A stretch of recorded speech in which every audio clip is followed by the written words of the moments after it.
Hello everyone, Shinto Bean here playing some more Warhammer combat cards. This weekend we have one of the most boring campaigns of all time. It is a clan event, but we're playing as Tau against Eldari, except with the modifiers.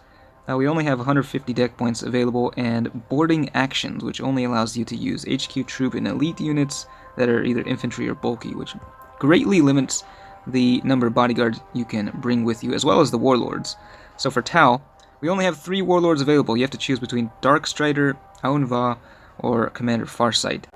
Over in the shop, we actually have a new Kroot bundle. This is like the Kroot kill team, I think, so this is kind of cool. You can now make a deck that is all Kroot bodyguards. We got the Kroot kill broker here, an epic who will eventually unlock Outflank in addition to Inspiring Presence. Pretty decent stats on this guy for a 13-point card.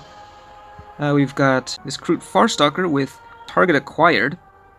So this guy is more of a ranged specialist, 8 points. We got the Kroot Rider. This guy's pretty cool. He's a big game hunter, not going to help so much in this campaign. And then the Farstalker, there was a funny glitch on this one where he had a ranged attack instead of melee, but they did switch it over to melee. So yeah, he's got Furious Charge. Cool models, not so useful though. In fact, this bundle is pretty useless for anyone who's been playing the game for a while. It's really only going to benefit people who have like absolutely no Tau cards in their collection and wouldn't be able to participate in the campaign. As you can see with Darkstrider, who I haven't even tried yet, I probably would not recommend him.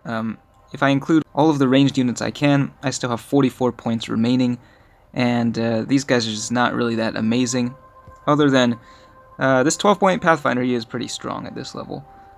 What I have been using is Ahoy. His special rule is quite a bit better, and we have 30 points remaining after including these guys. So yeah, shields don't really combo very well with Ahoy, but this is just a useful one to have to block like psychic attacks, because Eldari have a lot of psychers.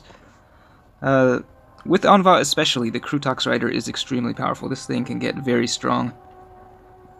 But just overall, the Tau have inferior bodyguards compared to the Eldari. I think for this one I am going to try Commander Farsight. We'll see how he does. Of course, the special rule won't do anything until your last card deploys, so you have to get pretty much everything killed. We're going to run a mix of ranged and melee here. So for the ranged, we've got, once again, the Pathfinder, the Stealth Suit, and the Crisis Battle Suit. There is the other Crisis Battle Suit, the white one, which has better stats, but Big Game Hunter is almost useless here. I think the single card it would deal more damage against is against Eldrad himself, who is over 40 points. And then we've got 3 melee units here. So the Kroot Shaper is pretty good. It has a lot of health and melee scout. And of course the Kroot Rider. And Ahoy, who I only have at level 3. So he's got 2 shields and Inspiring Presence and a decent melee attack. So pretty good. Yeah. So this is level 17, and we'll go ahead and deploy here. Let's see if we can beat these Eldari up with some melee Tau.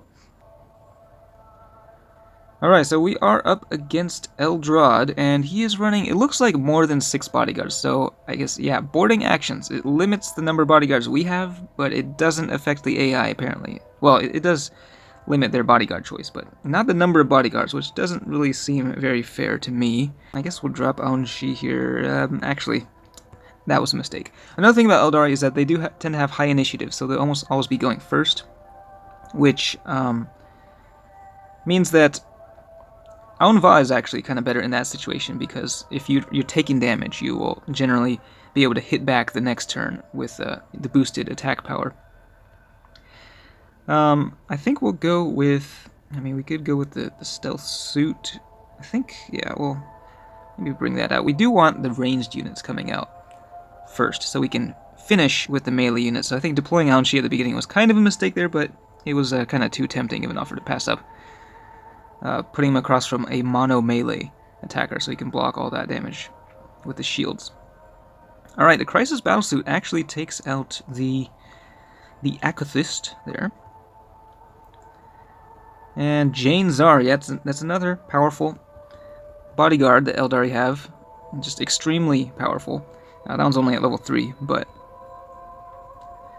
Ahoy actually buffs the ranged attack, interestingly, so he does sort of combo with these ranged units.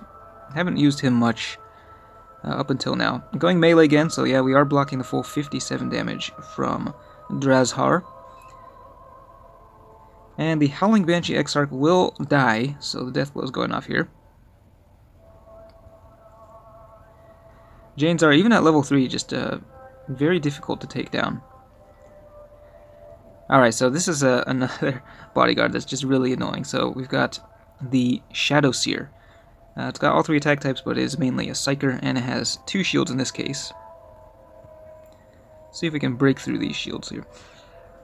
And see, they could just go Psychic and just get free damage in while readying, so they'll be debuffing my melee attack and ranged attack, I think. Which makes the going a lot tougher. Now, Eldrod's special rule isn't going to be doing a whole lot. Unless he has more than one Psyker on the field at once. Now we could switch over to melee here. I think actually we will do that, just to take down Drazhar.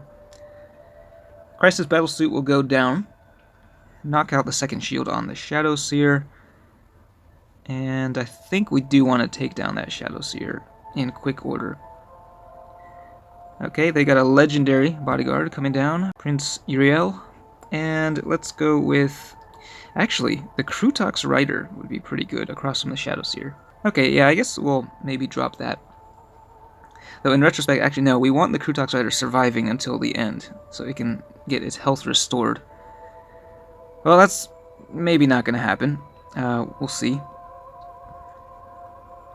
Plus 9 to its stats every time it takes damage. I think we want to... I think we'll be shooting down the Shadow Seer here.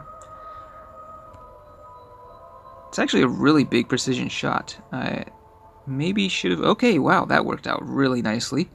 Okay, things are looking up now. Okay, so we can clear the left lane and deal some pretty good damage to Janezar. Still getting the attack boosted on the Krutox Rider. I'm just hoping it can stay alive here. Farseer coming out in the left lane, so this guy does a massive amount of damage. Okay, and now they have 2 Psychers, so we will see Eldrod's special rule take effect here. So 80 damage, it's actually more than 80 damage because of that Warp Surge, but 58 from the Spirit Seer. That's quite a bit of damage. We will be able to, I believe, go ranged here. And yeah, I think this will work out. So let's go like this. Pretty good deployment order, I think, on our end. So Cruise Shaper over in the left lane. I hope it can kill... Yeah, I really hope it can kill Janezar there. So yeah, 62 damage to the Farseer. He is going to survive. But actually, yeah, he's... the Pathfinder there is surviving. And they have 3 Psychers on the field now. Wow, making full use of Eldrod's special rule. This is not going to be great. Eldrod could do a ton of damage here. Oh no, he's going to come... He might even be able to kill that Krutox Rider, which would be bad news for me. Okay, he survives barely. That was a scary moment there. Now we do have 79% of the melee bar charged up, and that's going to get increased massively with Commander Farsight here. So I think even if the Krutox Rider had died, Commander Farsight is strong enough to... Yeah, definitely strong enough to win the game here, but yeah, you can see... I mean, this is only level 17. This is, what, like a 3-day campaign, so yeah, it's pretty crazy. There's a lot of melee damage for Tau, and we're able to win this battle. So yeah, if you have Farsight at a pretty high level, like I do, he's one of, the oldest warlords in my collection, so he's still, I guess, a decent choice. But yeah, with only 6 bodyguards available, it's just really not ideal. Like, I would want, to include, like, this healer, but he's only 6 points, and, like, what am I going to take out in order to put him in?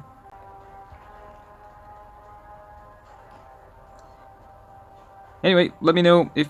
Wait.